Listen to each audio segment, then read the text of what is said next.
This is massive. It's a big win, and it is so important. Couple of points that need to be made before I even get into how their system is going to work. The U.S. is one of a whopping two countries, two around the world that have cash bail as a system, full-on cash bail. Two.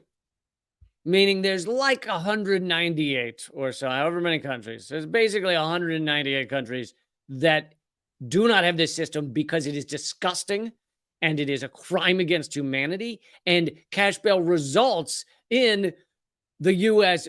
being the largest prison state in the world with over 2 million prisoners in jail at any given time. Now, I will ask you, pop quiz of our over 2 million prisoners.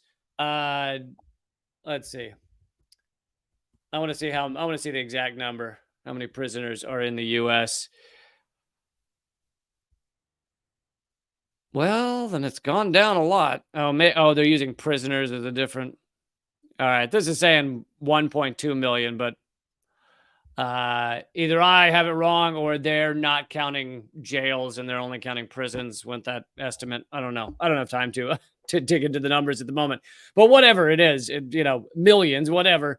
I do know the exact percentage of those that is people who have not been convicted yet. So it means they've been caught by police or maybe they were innocent or whatever.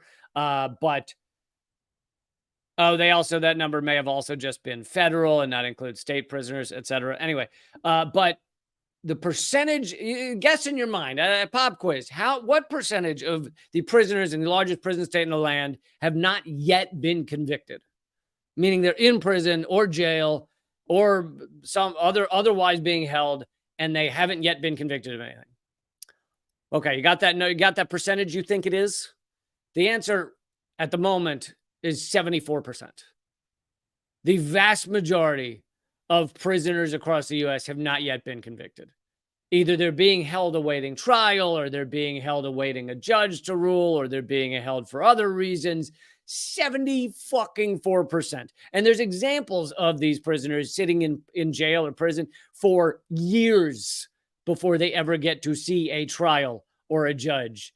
There's an example on Rikers. I'm sorry, I can't remember the young man's name, but on Rikers, a famous story a few years ago.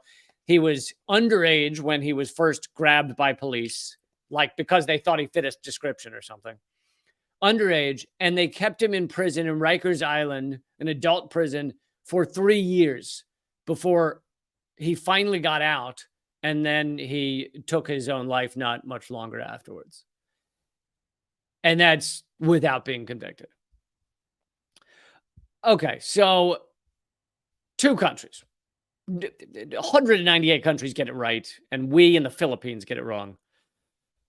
Here's how it will work in Illinois. Under the new law, people charged with the state's lowest level offenses will likely never set foot in a jail cell.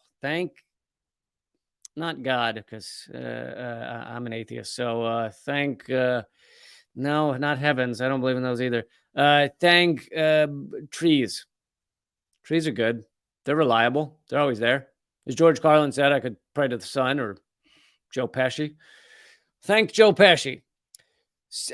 They will likely never set foot in a jail cell, including at a police station after their arrest. People charged with an offense lower than a Class A misdemeanor, littering, some speeding charges, and possession of marijuana over the legal limit will likely be released with a citation or a court date without having to be processed at a police station.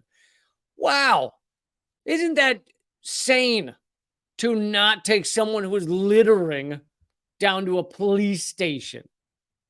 Because before, it was insane to grab someone and take them to jail because they were littering. It was literally insane to put them in jail for littering. However, law enforcement agencies will still be given discretion. That's what we need, is for those fucking brutes to have discretion. Discretion in certain cases. For example, if a person continues to commit the offense after being cited, then they can be taken into custody. And that has got to be a scene. You get grabbed by a cop for littering. He gives you a ticket or a citation, and you then go, I'm going to ball that up and throw that on the ground. What do you think of this? What do you think of this Mars bar wrapper? Boom. What do you think? What do you think of these Tootsie Pop wrappers? Boom. What do you think of this old lottery ticket? Boom. On the ground, bitch. Like,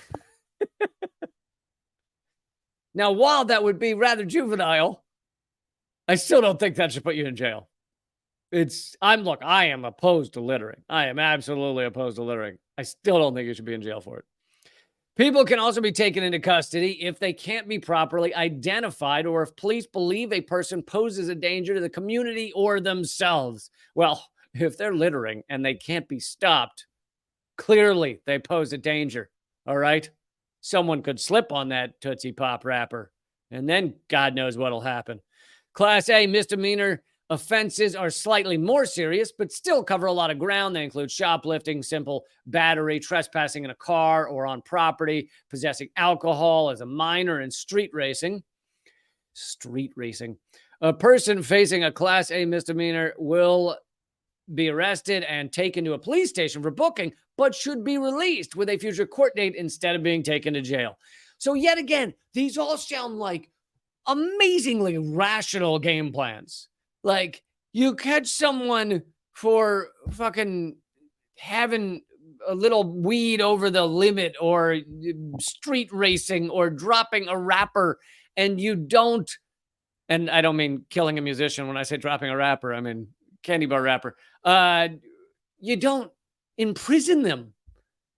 You fucking don't. Prison didn't even used to be much of a thing until a few hundred years ago.